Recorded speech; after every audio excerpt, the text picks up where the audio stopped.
Minggu ke-33, ini adalah minggu yang penting buat bangsa Indonesia karena di minggu ini kita merayakan Hari Kemerdekaan.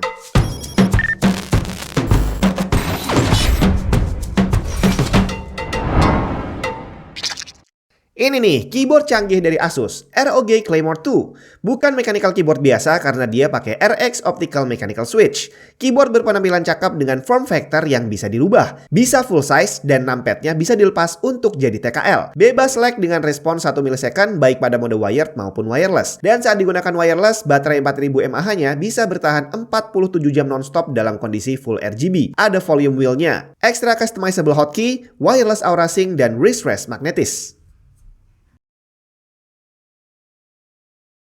Halo semua, Jun di mana? Tanggal 17 Agustus nanti kita merayakan kemerdekaan. Kira-kira apa yang nanti terjadi di sejarah teknologi di tanggal 17? Sabar dulu. Kita mulai dari tanggal 14-nya. Yang namanya sengketa di bidang teknologi itu udah biasa. Jadi orang saling tuntut, saling ngeklaim bahwa saya adalah penemu sebenarnya itu udah sering terjadi. Jadi kasus yang masuk ke pengadilan sampai akhirnya berlarut-larut banyak, Bre. Dan biasanya yang jadi pemenang akan mendapatkan duit yang lumayan banyak.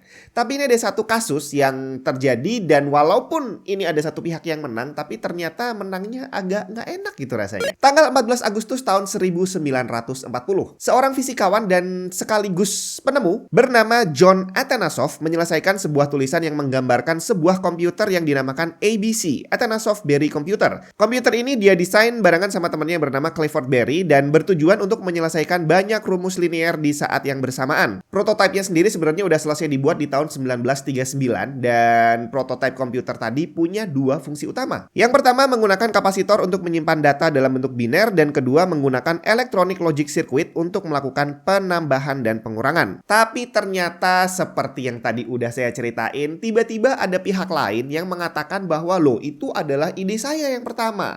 Dan akhirnya mau nggak mau kasus ini masuk ke pengadilan sampai berlarut-larut. Panjang banget kasusnya. Singkat cerita sih Pak Atanasoff akhirnya menang. Cuma dia dinyatakan menang baru di tahun 1972.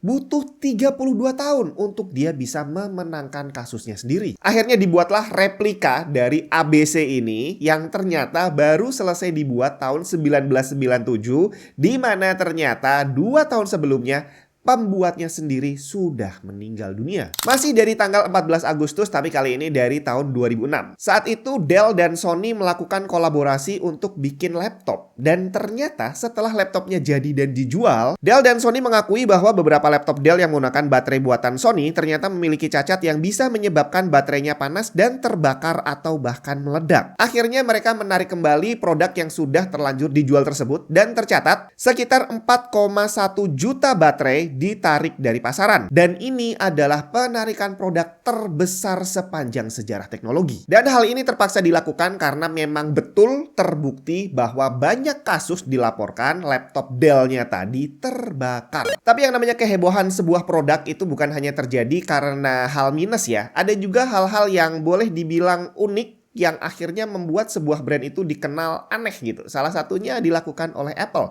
Bukan cuma sekali dua kali, tapi ada banyak kali Apple melakukan hal-hal yang kontroversial yang berujung malah diikuti sama brand lain. Contohnya saat Apple memutuskan untuk menghilangkan jack audio di iPhone 7. Atau di saat mereka membuat MacBook yang punya satu colokan doang USB-C di saat USB-C masih belum banyak dipakai orang. Dan ternyata itu bukan kali pertama dan kedua. Karena di tahun 90-an Apple sudah pernah melakukan yang boleh dibilang hampir-hampir mirip. Tanggal 15 Agustus tahun 1998.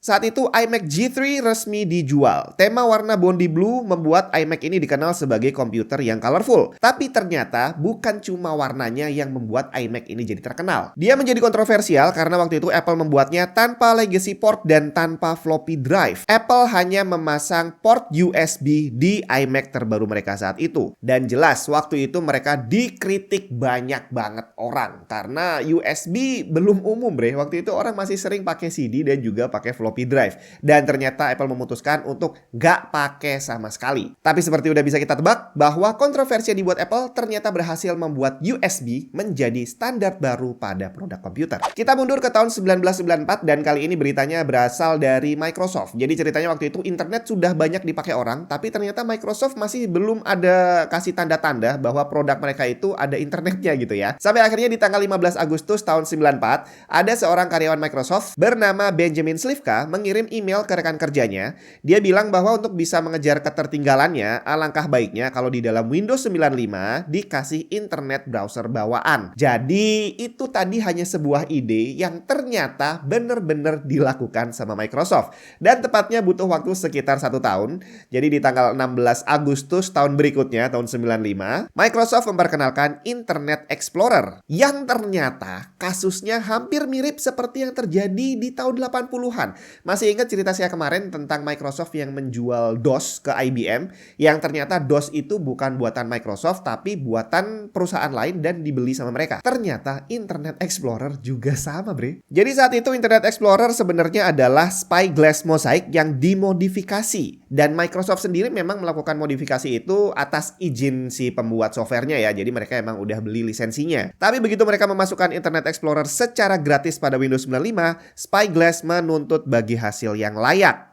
Dan akhirnya Microsoft kalah dan diharuskan membayar $8 juta ke Spyglass. Masih dari tahun 90-an, buat yang saat itu udah hobi dengerin musik, mungkin masih sering dengerin musiknya pakai kaset gitu ya. Karena CD masih dalam periode pengembangan. Baru menjelang tahun 2000-an kalau nggak salah, CD mulai banyak dipakai sama orang. Tapi kira-kira kapan sih CD pertama kali digunakan untuk merekam audio? Ternyata bukan di tahun 90-an, bre. Bertepatan dengan perayaan Hari Kemerdekaan Indonesia di tahun 1982, The Visitors, album dari grup musik ABBA, menjadi album pertama yang dirilis dalam bentuk CD. Standar CD saat itu dikembangkan secara bersama oleh Philips dan Sony yang dibuat untuk menggantikan fonograf. Kalau kita baca sejarah atau dengerin sejarah para penemu komputer gitu ya, itu sering banget kita dengar bahwa mereka mengembangkan komputernya dari garasi rumah atau dari kamar kampus gitu kan ya. Termasuk cerita legendaris Steve Jobs dan Steve Wozniak yang membuat Apple pertama kali dari garasi rumah. Dan ternyata mereka bukan satu-satunya. William Hewlett dan David Packard juga melakukan hal yang sama. Tanggal 8 Agustus tahun 1947, perusahaan mereka Hewlett Packard atau kita kenal dengan nama HP resmi incorporated. Tapi hal itu tidak terjadi begitu saja. Butuh perjuangan panjang. 9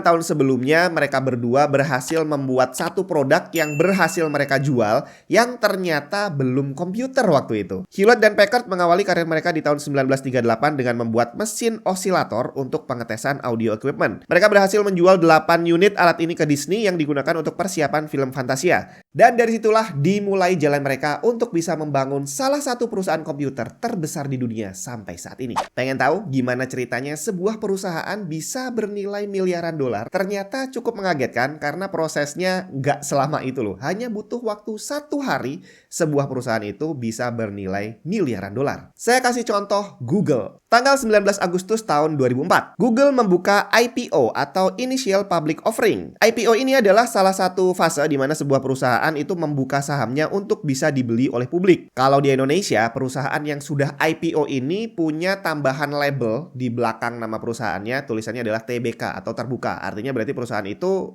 sahamnya sudah bisa dibeli oleh orang banyak gitu ya. Nah, saat itu Google menjual 22 juta lembar saham yang harga pembukanya adalah $85.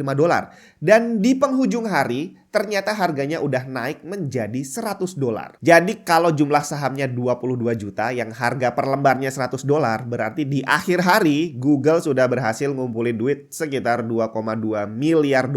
Dan di hari itu ada banyak banget miliuner yang instan jadi miliuner dan ada beberapa orang yang berhasil menjadi bilioner. Apa yang terjadi dengan hardware dan software yang udah nggak kita pakai lagi? Apakah dibuang atau dijual? Pertanyaan ini sempat dijadikan sebuah artikel di New York Times, tepatnya yang diterbitkan tanggal 20 Agustus tahun 1995. George Johnson dari New York Times menulis artikel berjudul Let's Boot Up the Trash 80 and Play Some Oldies. Artikel ini dirilis sebelum rilisnya Windows 95. Di situ Johnson membahas tentang apa yang terjadi dengan hardware dan software yang sudah tidak digunakan lagi. Salah satu yang dijadikan contoh adalah Windows 3.1 yang kemungkinan besar akan secara masif dihapus dari PC jutaan orang untuk diganti dengan Windows 95. Jadi menurut dia sayang banget hal yang udah susah-susah dibuat oleh para engineer gitu ya, akhirnya harus dihapus begitu saja untuk nantinya tidak akan digunakan lagi. Dan itu baru satu kejadian. Sampai hari ini software udah banyak banget berkembang dan software lama udah jelas banget nggak pernah lagi kita pakai. Bahkan mungkin banyak dari kita yang sama sekali nggak pernah ngeliat Windows XP mungkin ya. Belum lagi hardware. Apa yang kamu lakukan dengan hardware lama yang sudah nggak kamu pakai lagi?